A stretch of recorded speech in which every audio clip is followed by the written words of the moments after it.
दोस्तों, इस वीडियो में हम मार्केट को लेकर के कुछ इंपॉर्टेंट पॉइंट्स हैं जिनको डिस्कस करने वाले हैं।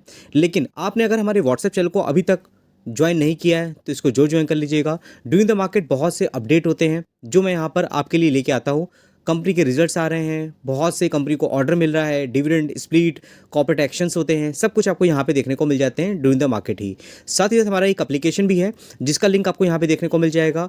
और अगर आप हमारे साथ जुड़ना चाहते हो तो यहाँ पे लिंक अवेलेबल है, आप हमारे साथ जुड़ सकते हो। इसका लिंक आपको हमारे व्हाट्सएप चैनल का कमेंट बॉक्स में मिल जाएगा। तो चलिए वीडियो को आगे बढ़ाते हैं। तो लास्ट कुछ दिनों से मार्केट में काफ़ी अच्छी रिकवरी देखने को मिल रही थी। आज के दिन आप देखोगे तो मार्केट थोड़ा सा नेगेटिव सेंटिमेंट्स लेके आया है और हम ये नहीं बोल सकते हैं बहुत ज़्यादा गिरावट देखने को मिल रही है, लेकिन स्टार्टिंग हमें बहुत ही पॉजिटिव वे में देखने को मिल रही थी। लेकिन जिस तरह से मार्केट में थोड़ा सा इंडियन और पाक के बीच में रिलेशन की बात करें तो कहीं ना कहीं बहुत ज़्यादा वॉर से रिलेटेड इन्फॉर्मेशन देखने को मिल रही है। तो मार्केट में इस तरह की न्यूज़ जब आती है तो थोड़ा बहुत तो करेक्शन देखने को मिल जाता है। तो आपके क्या व्यूज़ हैं इन सब चीज़ों को लेकर के मेरे साथ शेयर करिएगा। पिछले 5 दिन का चार्ट देखोगे तो मार्केट हर इंशाल्लाह पे देखने को मिल रहा है। ओवरऑल बहुत बार ऐसा हुआ है मार्केट में, हमेशा आपको टाइम टाइम पे गलत और अच्छी दोनों ही न्यूज़ चलती हुई दिखेगी और मार्केट ऐसा ही रिएक्ट करेगा। गिरावट होती है फिर बाद में रिकवरी होती है। फॉरेन इंस्टीट्यूशन का डेटा देखोगे तो वो बुलिश हैं, लगातार इन्होंने यहाँ पे माल उठाया है। अगर आप देखोगे यहाँ पे 6,000 करोड़ का, 3,000 और आज के दिन में देखोगे 2,900 करोड़ का इन्होंने माल यहाँ पर उठाया है। उसके साथ में अगर हम डोमेस्टिक इंस्टीट्यूशन की बात करते हैं तो उसके अगेंस्ट में इन्होंने भी 3,500 करोड़ का यहाँ पे माल बाई किया है। और क्रूड ऑयल को देखना इंपॉर्टेंट है क्योंकि क्रूड ऑयल की बात करेंगे तो ये 67.96 के प्राइस में है ब्रेंट क्रूड, और WTI की बात करते हैं 64.68 है, जो कि अच्छा निशान है इंडियन मार्केट को लेकर के। तो इतना कुछ पॉजिटिव हमें देखने को मिल रहा है। लेकिन अगर हम बात करते हैं यहाँ पर जिस तरह से टेंशन इंडियन पाकिस्तान के बीच में देखने को मिल रही है, ये कहीं ना कहीं एस्केलेट हो सकती है क्योंकि जिस तरह से हमें टेरर अटैक देखने को मिला है पहलगाम में, ये बहुत ही निराशाजनक चीज़ थी। और ये सब चीज़ें जब होती हैं तो कहीं ना कहीं वार जैसे सेंटिमेंट्स हमें देखने को मिल जाते हैं। और बहुत सी न्यूज़ है जो हमें देखने को मिल रही है, जैसे आप देखोगे यहाँ पे जो इंडिया और पाकिस्तान के बीच का जो ट्रीटी थी उसको हटा करके यहाँ पर वाटर रोकने की बात की जा रही है। वो अच्छी बात है। जिस तरह से इंडिया स्ट्रिक्ट एक्शन लेगा तो कहीं ना कहीं आने वालों जो चीज़ें हैं वो थोड़ा सुधरती हुई नज़र आ सकती हैं। बाकी आप देखोगे बहुत से देश हैं जो आगे बढ़ते हुए दिख रहे हैं। और एयर स्पेस बंद करने की बात करें या तो आप देखोगे तो बहुत सी अलग न्यूज़ हमें देखने को मिल रही हैं। तो ये सब चीज़ें चलती रहती हैं।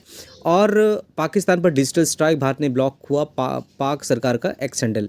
तो ये सब चीज़ें भी हमें देखने को मिल रही हैं। आगे चल के क्या कुछ निकल के आता है ये देखना इंटरेस्टिंग होगा, क्योंकि ये तो एक्सपेक्टेशन है ही है कि इंडिया कैपेबल है कुछ बड़ा एक्शन लेने के लिए। और अगर कुछ बड़ा एक्शन होता है तो हम कहीं ना कहीं इसको अप्रिशिएट कर सकते हैं। बाकी आपके क्या व्यूज़ होते हैं तो आप मेरे साथ आप शेयर कर सकते हो। चलिए उसके आगे हम बढ़ते हैं। अगर तो रिजल्ट्स का भी टाइम चल रहा है, कंपनियों के रिजल्ट्स आ रहे हैं। कुछ कंपनियों के रिजल्ट निराशाजनक भी हैं लेकिन कुछ कंपनियों के रिजल्ट्स अच्छे भी आ रहे हैं। देखिए जो कंपनियां ज़्यादा से ज़्यादा एक्सपोर्ट करती हैं, अलग कंट्रियों पर डिपेंडेंट होती हैं, उनके रिजल्ट्स ख़राब हो सकते हैं। लेकिन कुछ कंपनियाँ ऐसी हैं जिनको डोमेस्टिक लेवल पर बिजनेस काफ़ी अच्छा है, मार्केट अच्छी कवर कर रखे हैं, उनका बिजनेस आप देखोगे तो कहीं ना कहीं आपको सुधरता नज़र आएगा। लेकिन अगर हम बात करते हैं यहाँ पर कि टाटा टेक्नोलॉजी की, तो ठीक है। तो टाटा टेक्नोलॉजी की जो रिज़ल्ट है अगर आप यहाँ देखते हो तो आपको देखने मिलेगा कंपनी की जो रेवेन्यू है ईयर ऑन ईयर बहुत ज़्यादा बढ़ते हुए दिख नहीं रहे हैं, सिर्फ यहाँ पर 1% का करेक्शन देखने को मिल रहा है। और क्वार्टरली देखोगे तो भी आपको बहुत ज़्यादा ग्रोथ देखने को नहीं मिलेगी। और उसके साथ में अगर नेट प्रॉफिट की बात करते हैं तो कहीं ना कहीं कंपनी ने अपने एक्सपेंसेस को यहाँ पे बैलेंस किया और एनुअली 20% की ग्रोथ देखने को मिल रही है। क्वार्टरली देखोगे तो भी आपको यहाँ पे ग्रोथ देखने को मिल रहा है नेट प्रॉफिट में। लेकिन आपकी क्या क्या लगता है आपको, टाटा टेक्नोलॉजी ऐसी कंपनी है, अगर हम बिज़नेस वाइज देखते हैं और इसके फाइनेंशियल्स देखते हैं तो सब कुछ आपको स्ट्रॉन्ग देखने को मिलेगा।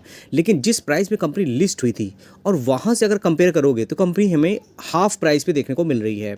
और जो टेक्नोलॉजी वाली कंपनियाँ होती हैं लॉन्ग टर्म के पॉइंट ऑफ व्यू देखें तो कहीं ना कहीं रिजल्ट तो अच्छा देती हैं, लेकिन शॉर्ट टर्म में इनको डाइजेस्ट करना बहुत मुश्किल होता है। टाटा एलेक्सी की बात करोगे करंट टाइम में उसको ग्लोबल, अगर हम टेक्नोलॉजी की बात करते हैं तो उसको बहुत अच्छे अच्छे ऑर्डर अभी के टाइम मिल रहे हैं। लेकिन टाटा एलेक्सी शुरुआती टाइम पे बहुत ज़्यादा करेक्शन देखने को मिल रही थी। तो अगर हम आने वाले टाइम पे व्यूज़ रखते हैं 5 साल 7 साल तो कहीं ना कहीं टाटा टेक्नोलॉजी में कैपेबिलिटी देखने को मिलती है। बाकी इन्वेस्टमेंट तो करना आसान होता है लेकिन इन्वेस्ट रहना बहुत मुश्किल होता है। ये सब चीज़ें समझने वाली होती हैं। तो अगर हम शॉर्ट टर्म के पॉइंट ऑफ व्यू देखें तो बेचना तो बिल्कुल बनता नहीं है। अगर हम अतुल इंडस्ट्री की बात करते हैं, केमिकल स्पेशलिटी केमिकल की बात करते हैं तो बहुत ही अच्छा प्लेयर है। सेल्स की बात करते हैं तो 1200 करोड़ के यहाँ पर रेवेन्यू था जो कि 1452 हो गया है, और क्वार्टरली भी देखो कि रेवेन्यू ना बढ़ता हुआ दिख रहा है, 20% की ग्रोथ है एनुअली। अगर हम नेट प्रॉफिट की बात करते हैं तो वो भी आप देखोगे तो एनुअली 58 करोड़ से 130 करोड़ हो गया है, मतलब 17% की ग्रोथ है। क्वार्टरली भी देखोगे 117 करोड़ से 130 करोड़ हो गया। तो ये सब चीज़ें इंपॉर्टेंट है। और ऊपर से देखोगे तो ईपीएस अर्निंग पर शेयर भी आपको यहाँ पर बढ़ता हुआ दिखेगा, 17% की ग्रोथ है ईयर ऑन ईयर बेसिस पे। तो ये कंपनी अच्छी है। पिछले कुछ क्वार्टर से कंपनी के रिजल्ट बिल्कुल भी अच्छे नहीं आ रहे थे, इवन हम एक साल से बोल सकते हैं।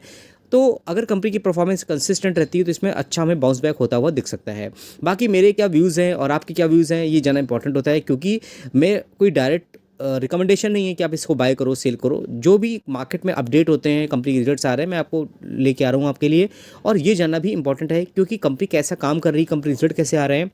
अगर अपडेट नहीं रहोगे तो कहीं ना कहीं लॉन्ग टर्म में ये अपडेट रहेगे तो आप इन्वेस्ट रहोगे तो आपको कॉन्फिडेंस आएगा। डॉक्टर लाल पाथलैब की बात करें तो कंपनी बहुत बड़ी है, 24,000 करोड़ की है। अगर हम एनुअली कंपनी की परफॉर्मेंस देखते हैं तो रेवेन्यू ग्रोथ अच्छा है, 10% की ग्रोथ है। क्वार्टरली देखेंगे तो भी आपको रेवेन्यू ग्रोथ अच्छी देखने को मिलेगी। नेट प्रॉफिट की बात करते हैं तो वो भी आपको एनुअली 85 करोड़ से 156 करोड़ है, 83% की ग्रोथ है। अगर हम क्वार्टरली भी देखते हैं तो अच्छी खासा नेट प्रॉफिट में जंप देखने को मिल रही है। तो ये सब चीज़ें इंपॉर्टेंट हो सकती हैं। साथ ही साथ हम बात करते हैं ओरिएंट इलेक्ट्रिक की, तो ये भी एनुअली परफॉर्मेंस देखेंगे तो सेल्स में 9% की जंप देखने को मिल रही है। क्वार्टरली भी परफॉर्मेंस एनुअली अच्छी है, लेकिन नेट प्रॉफिट देखोगे तो आपको देखने मिलेगा कि लगभग 144% का नेट प्रॉफिट में ग्रोथ देखने को मिल रही है। एनुअली 12 करोड़ से 31 करोड़ हो गया, क्वार्टरली 27 करोड़ से 31 करोड़ हो गया है। तो ये सब चीज़ें हमें अपडेट रखनी पड़ती हैं। अगर आपने ऐसी कंपनियों में इन्वेस्टमेंट करके रखा है और बहुत सी कंपनियां हैं जहां पे आपने जरूर इन्वेस्टमेंट कर रखा होगा, मेरे कमेंट बॉक्स में लिखिएगा, मैं उनके बारे में भी डिस्कस करूंगा आने वाले टाइम पे। और वीडियो अच्छी लगी हो तो लाइक शेयर सब्सक्राइब करना मत भूलिएगा। अगर हमारे व्हाट्सएप चैनल के साथ जुड़ना चाहते हो तो कमेंट बॉक्स में मैंने वहाँ पे लिंक दे दिया है। तो ठीक दोस्तों, फिर मिलते हैं नेक्स्ट वीडियो में, तब तक के लिए थैंक यू।